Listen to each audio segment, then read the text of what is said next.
Assalamualaikum warahmatullahi wabarakatuh.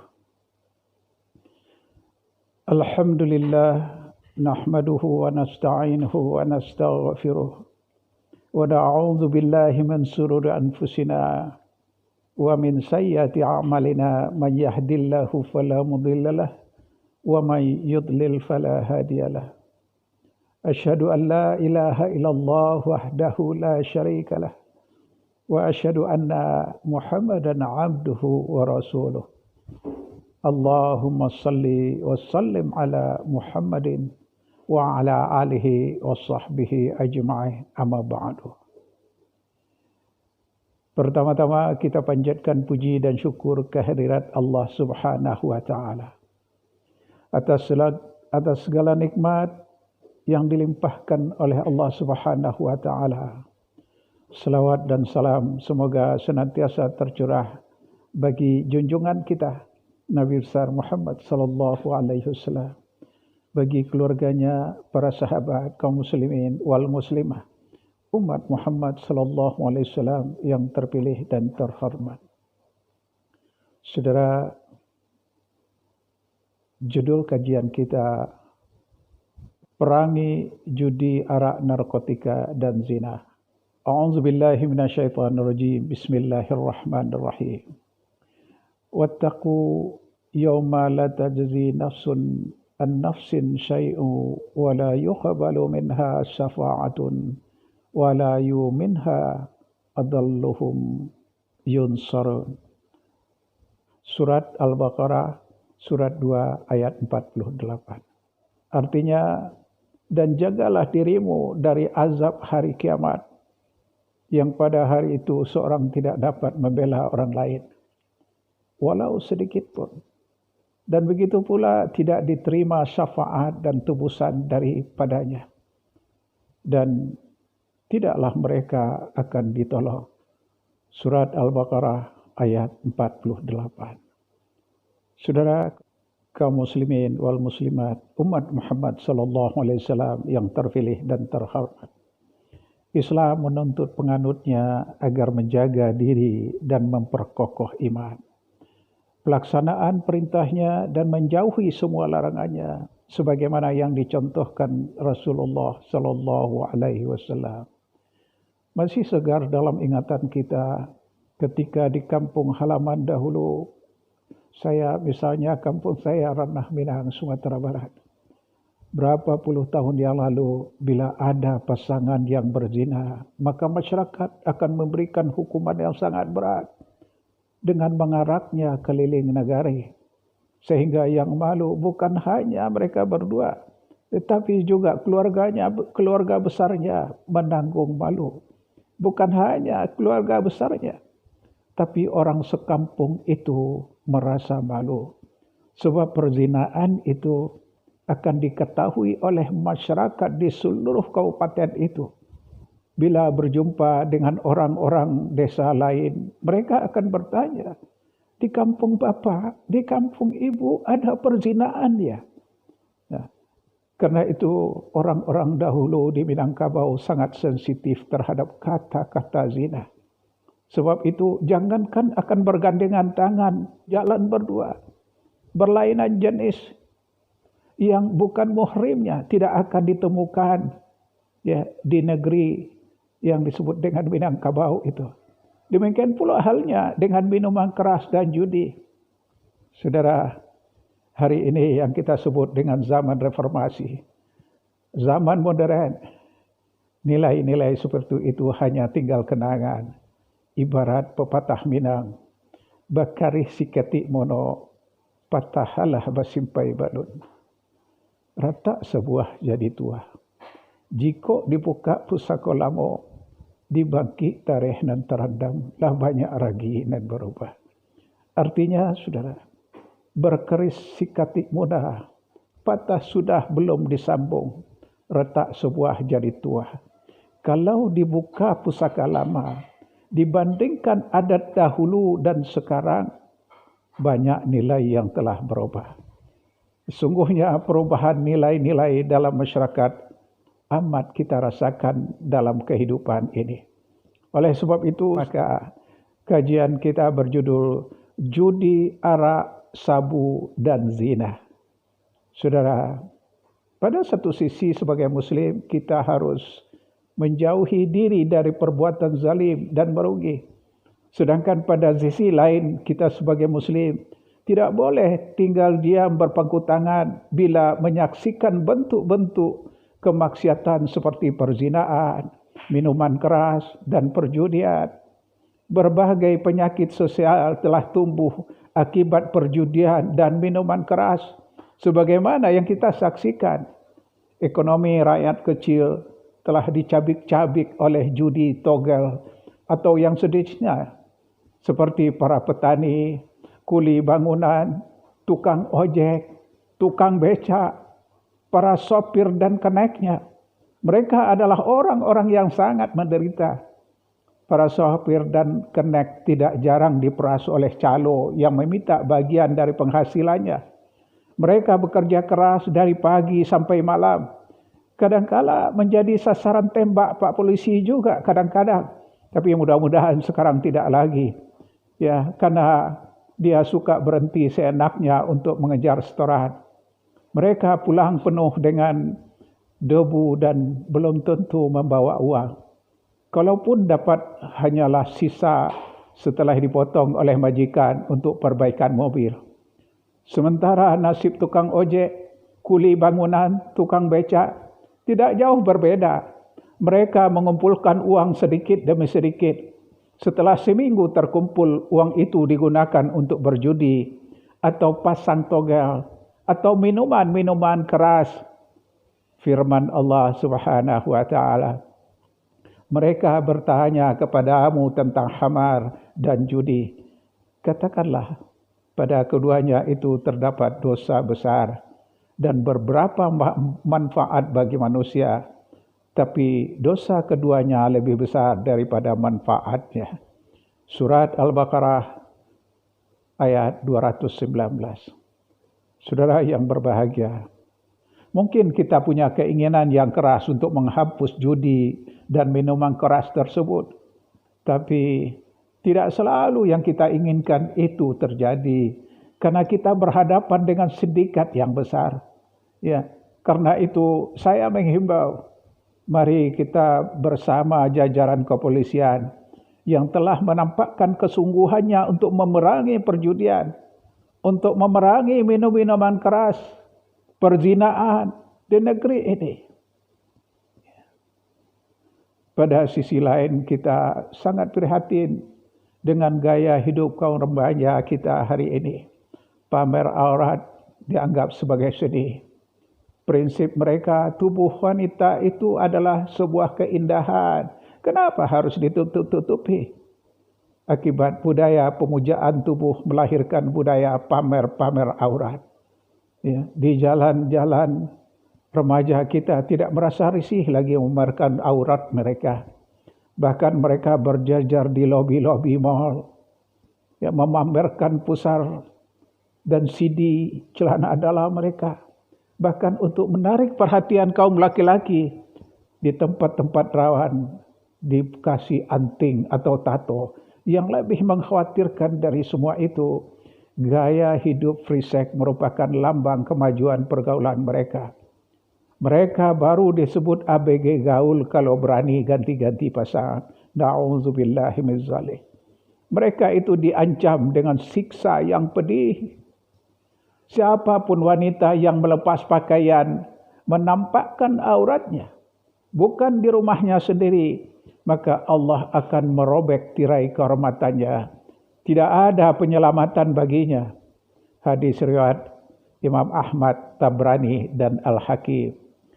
Pada hadis yang lain, Rasulullah SAW bersabda, ada dua golongan dari ahli neraka yang siksanya belum pernah saya lihat sebelumnya. Satu, kaum yang membawa cambuk seperti seekor sapi yang digunakan pemukul orang, ialah penguasa yang zalim. Yang kedua, wanita berpakaian tetapi telanjang, yang selalu maksiat dan menarik orang untuk berbuat maksiat. Rambutnya seperti punduk landak.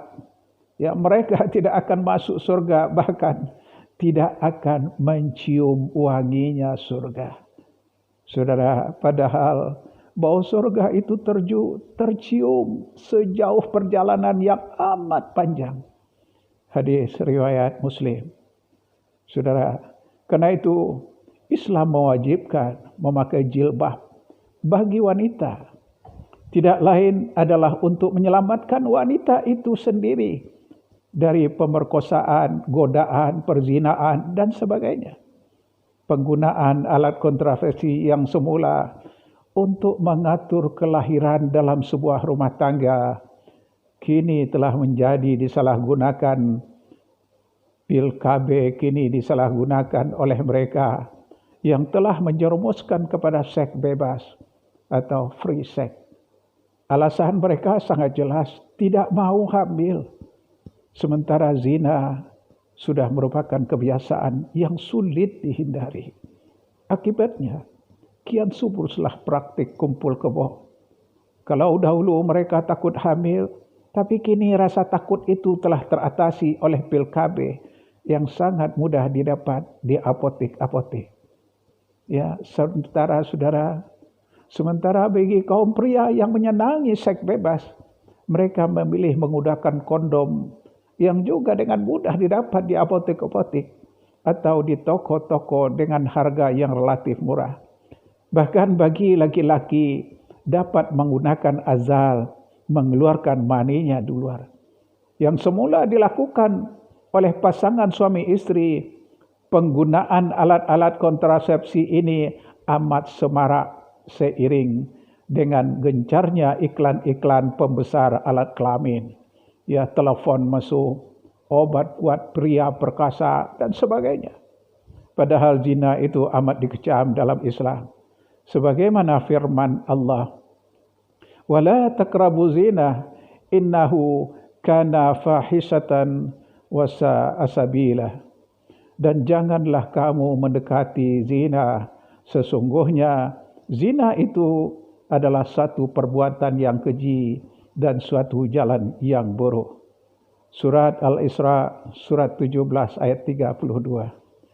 Saudara, di samping kita harus terus mendorong pemerintah untuk bersungguh-sungguh menghapuskan perjudian, menghapuskan minuman keras, bir, brandy, sampanye, bolonye, vodka, winseng, TKW, ya, ganja, morfin, heroin, kokain, marijuana, dan zina. Ya, di Republik ini kita juga harus mendorong DPR agar bersungguh-sungguh untuk membuat suatu undang-undang, ya, agar undang-undang pornografi dan pornografi ya makin ditingkatkan, makin diperketat. Ya, saudara yang berbahagia, umat Muhammad sallallahu alaihi wasallam yang terpilih dan terhormat. Pada zaman sebelum Umar bin Khattab dahulu, orang-orang kafir Quraisy membunuh bayi perempuannya yang baru lahir karena dianggap sebagai beban hidup, dianggap tidak dapat melanjutkan garis keturunan. Apa bedanya dengan zaman modern sekarang? Ya, di mata kita, orang-orang membunuh bayinya sebelum lahir, aborsi, menggugurkan kandungan, akibat pergaulan bebas yang akan menambah beban hidup atau akan merusak keindahan tubuh mereka. Sesungguhnya manusia hari ini tengah berlomba-lomba untuk kembali ke zaman jahiliyah. Membunuh anak-anaknya sendiri. Tidak ada orang yang membunuh dan memakan anaknya sendiri kecuali ikan gabus. Ya, kenapa mereka berperilaku seperti ikan gabus? Dengan reformasi, ya, yang telah diterjemah bebaskan dari keterkurungan, hampir tidak ada sistem mencegah pergaulan bebas dalam hubungan seks.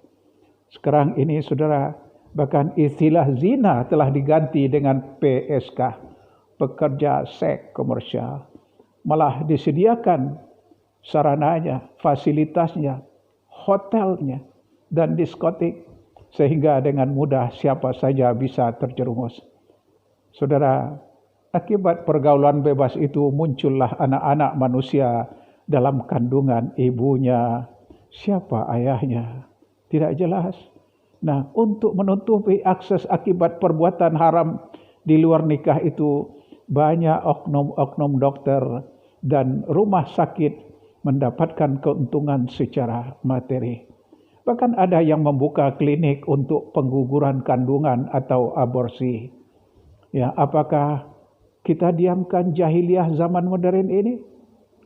Yang kemunculannya merupakan akibat sampingan dari budaya lain yang memasuki bangsa Indonesia, sehingga menghalalkan segala cara. Dan umat Islam yang mayoritas ini harus ikut kena getahnya. Saudara, jika hal ini tidak segera diperangi dengan sungguh-sungguh, yang dimulai dari diri dan keluarga sendiri, jahiliyah akibat modernisasi itu akan muncul di dalam rumah dan keluarga kita.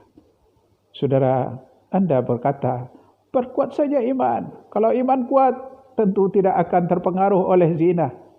Ya, saudara, judi dan minuman keras, nasihat ini memang ada benarnya. Tapi orang yang kuat imannya sepanjang sejarah sangatlah sedikit. Jadi kalau hanya mengandalkan kekuatan iman, jelas tidak mungkin. Sementara kita punya kewajiban untuk melindungi orang-orang yang lemah imannya. Saudara, sehubungan dengan itu Rasulullah sallallahu alaihi wasallam bersabda, "Man ra'a minkum munkaran falyughayyiru bi yadihi, fa illam yastati' fa bi lisani,